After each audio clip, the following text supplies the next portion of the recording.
struck our state and our citizens in a very profound way. And first, I want to express our sincerest condolences to the victims and their families. I think it's clear to say words cannot express the grief that we all share in the loss of these.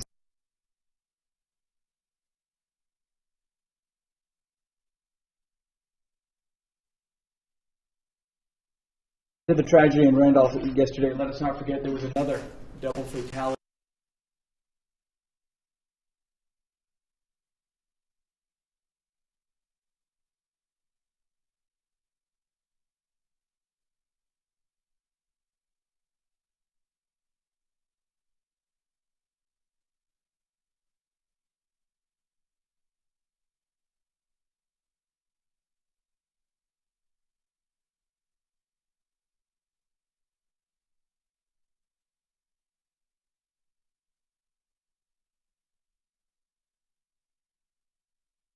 Everyone from our state police to local fire and EMS, the Attorney General's office, the Department of Transportation, everyone came together, combined resources to tend to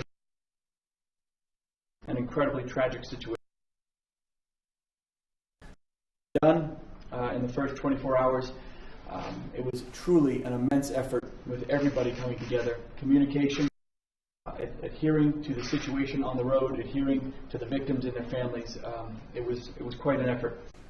And while the road may be reopened, we clearly have a lot of support teams involved, including the investigators, the family advocates, that they'll have all the resources that they need to provide closure to this tragic event. Linda Rule and her team of victim advocates, the veteran service officers, they've all been deployed. They've done an incredible job in these first hours following the tragedy, and they stand ready to help the survivors and families work through what will likely be a very trying grieving process. I'd like to close with a message to the press. I'd like to thank the press, obviously, for coming and being part of the messaging today, but I'd also ask that the press use please consider the sensitivity around the families and friends of those affected truly deserve their privacy. Thank you again, and obviously we want to ask everyone to lend their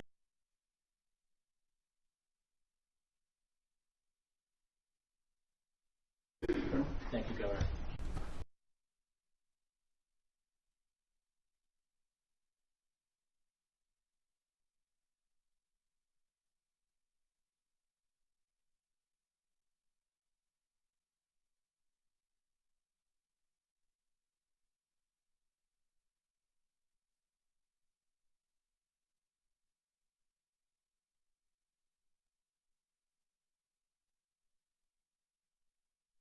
This is really described by our investigators as one of the worst investigations out last night, and they had saw last night. So, with that, we offer our deepest condolences to the victims and their friends and families at this time. I'll briefly go into just some very around 6:30, we had a 2016 Dodge 2500 pickup. Was towing a quality trailer Route 2 in Randolph. The Dodge pickup truck struck numerous traveling east on Route 2. There were approximately 10 motorcycles in the collision, and as a result of that collision, additionally, there were 3 other people that were injured. One was med-flighted out of the state of New Hampshire, and the other 2 were transported to local hospitals. Very, very happy to report, certainly, that locally have been released from the hospital and will be recovering from their injuries. And certainly our thoughts and prayers are with that person. No mistake about this. This is, as I indicated, I opened it up. This is one of the worst tragic incidents that we have investigated here in the state, with the number of people that were killed here. This type of incident, being a mass casualty, requires an immediate response, really a collaborative effort from pretty much all of the resources resources locally in this region. I would like to go through a list of agencies and organizations that assisted here last night and will continue to assist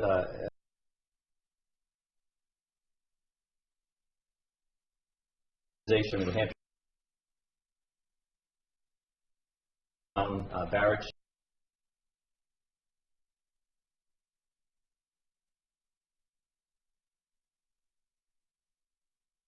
The Chief of Jefferson. Lancaster EMS, Berlin EMS, New Hampshire Fish and Game. From the Department of Safety, Homeland Security, Emergency Management, the Fire Marshal's Office, Fire Standards and Training, and EMS. We could not have done this without the help of the Department of Transportation. They support us in all these endeavors. As the Governor indicated, this road was closed for approximately 12 hours. And we needed their resources on either end to divert traffic and to allow the investigators to spend the time that they need to, the quality time, making sure we get this investigation correct. So thank you to the Department of Transportation. Certainly, Jane Young and the Attorney General's office, we were speaking within minutes of this incident, and really were coordinating from a higher level exactly what type of resource and what type of response that we would have to this, including the Office of the Chief Medical Examiner and the witness advocates.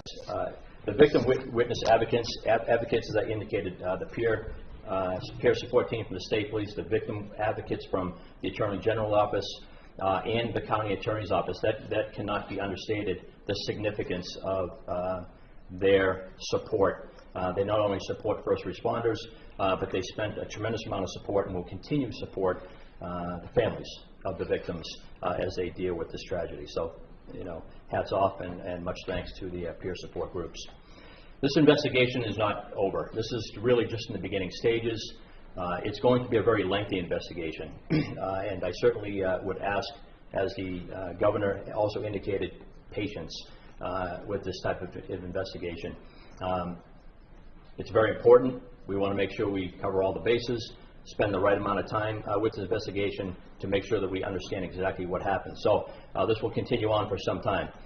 So with that, all of those people that I just mentioned and in various stages will continue to work this investigation for some time. And I want to thank them for their professionalism. I want to thank them for their dedication and commitment last night. No one wants to respond to a situation like that, but they know what they're doing. They know why they work, and they're supporting the public on that. And it's important to recognize their efforts. So thank you very much. At this time, I'd like to offer to the podium the Coles County Attorney, John McCormick.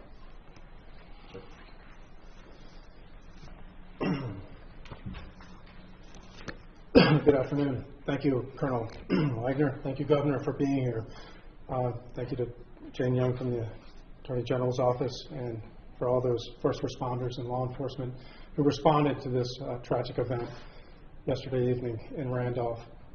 I responded immediately to an unfolding accident scene on Route 2 in Randolph on Friday evening. And I've been working closely at this time and at that time with various law enforcement agencies throughout last night, and we continue to work with them closely as this investigation unfolds, and we will continue to work with them until this investigation reaches a point of conclusion. However, I want to remind everyone that this is a very complex accident scene involving numerous motorcycles, victims, and an operator of a pickup truck with an attached trailer. At this stage, there have been no arrests, but I will pursue every lead and investigative avenue available. To that end, I'm asking for the public's assistance in this matter. The vehicle located at the scene was a black 2016 Dodge 2500 pickup truck with an attached trailer.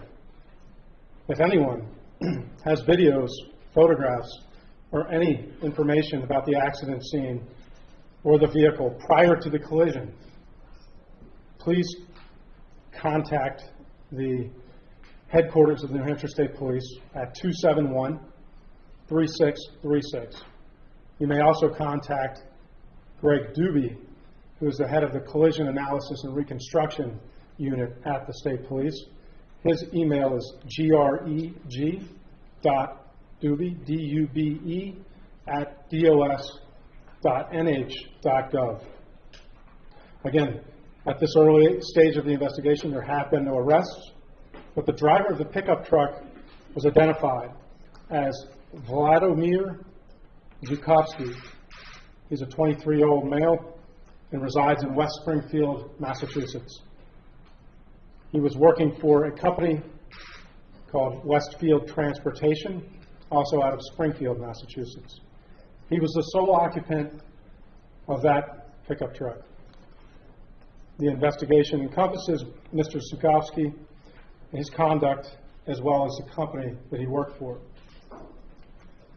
Next, I would like to thank Mr. Bragg for being here and introduce Kenny Bragg from the National Transportation Safety Board. Thank you.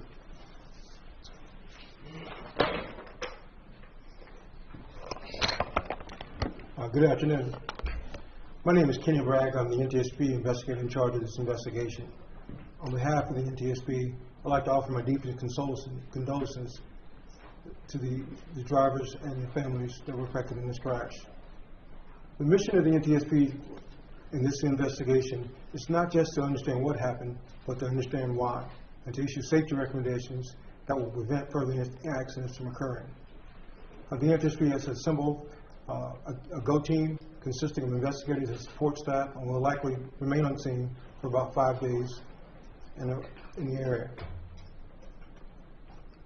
The NTSB investigation will focus on the factors which affected the driver in this crash, the mechanical condition of the pickup truck in this crash, as well as the motor carrier operations and the survivability of the motorcycle operators. In the coming days, the NTSB will likely release information in coordination with the state police about the NTSB investigation. That information will be released at NTSB_newsroom. I would like to thank the governor of the state of New Hampshire, as well as the state police commission and assisting the NTSB. Thank you.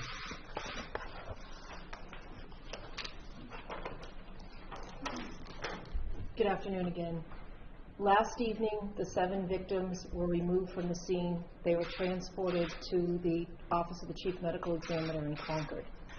Autopsies on those victims began this morning and continue as we are here at this press conference. We are not releasing any of the names of the victims today. We will likely, and I emphasize likely, release them tomorrow. The challenge, as you can imagine, is notifying 7 families of their loved ones lost. There are several families that we have not been able to reach yet, so again, I would ask you for your patience with this process as the families begin to grieve the unspeakable and the unbelievable for them. We have had victim witness advocates embedded with friends and with family through the night, and we will be there in the coming days.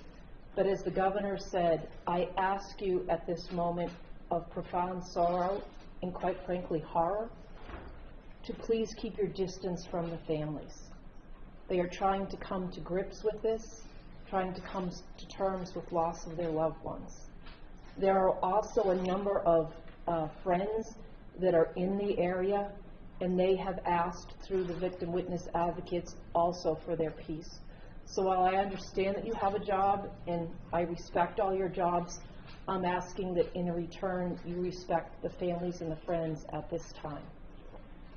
We will give a notice tomorrow if we are able to provide the names. The decision has been made that we will not provide names in piecemeal, but we will provide you the seven names at once. We will determine what we will do with the injured. If they want to be identified or not, we are working through that process now. We will take a brief number of questions for any of us, but as the governor said and as the county attorney noted, this is an unfolding investigation. We have more questions than answers at this moment. Can you say whether drugs or alcohol were involved in terms of the driver or other factors played a part in the accident, such as the sunlight or anything else? So those were all factors that will be considered as this investigation unfolds. So I cannot give you those details at that time, and I think that the county attorney would echo that response. Did we get the spelling of his name, Vladimir? Yeah, we'll give you spellings of all names afterwards. Please, you had heard that maybe the driver fled the scene, is that correct? And did the Marines actually, and have we identified the group that has been involved? We understand it's the Jarheads Motorcycle Club. Is that correct? Can you say that? So you can say that there are members of that group. Yes, they are a Marine group. They were up in the area for a reunion. We cannot provide you any details about what happened at the scene, but as indicated, we have identified the driver and where he lives. You can say we can call him. So how about this? For fairness, we'll go that way, and then we'll come back to you. Mike Ben David, Channel 3 in Vermont. What is the process to find out if the driver is going to be charged? What's the process you're going through? So I will turn that over to the county attorney, but as he said, right, this is the dawn of a very long day. John? As I indicated in my remarks, this is a complex, very complex scene to inventory and to investigate. So at this point, again, we can't release any information regarding the investigation. It's ongoing. That's as much as I say. In Vermont, when you cross the line into New Hampshire, there's a big difference when you see people riding motorcycles without helmets. Was this any indication? I know it's early in the investigation, but when you go back to Concord, is this going to be something you're pushing for? I mean, not within the state, it's pretty odd to see that. No, no. At this point, there's no evidence, given the horrific significance of what happened, whether it was helmet or no helmet was going to provide survivability. So this is the no helmet issue is something that the state has been dealing with for ages. It's something that the people of the state have agreed upon, but we don't see any movement on that coming forward in Concord. Was this a formal motorcycle club, or was this just an informal ride, I guess? Trying to understand who this group of, obviously it was a group of bikers, whether or not this was a formal club or not. So I think that is part of what we are trying to understand too. We know that they were members of the Jarhead Motorcycle Club. I cannot tell you if all 7 victims and the 3 injured were actual members or if they were supporters, but that is something that we are looking at. Can you speak at all about the condition of the patient that was brought to Maine? So we have checked on the condition of that patient. That patient is recovering, but my understanding is that there were significant injuries.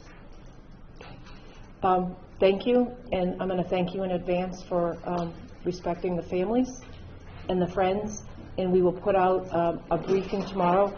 I will tell you that when we release the names, it won't be here. It will be in the Concord area. I know that NTSB will be out there working, and you may want to get some footage of that, but I also ask that you give them the distance to get their jobs done. I know that they would appreciate that, and that's how we're going to get answers, everybody. Good night. Drive safe home. Thank you. Thank you.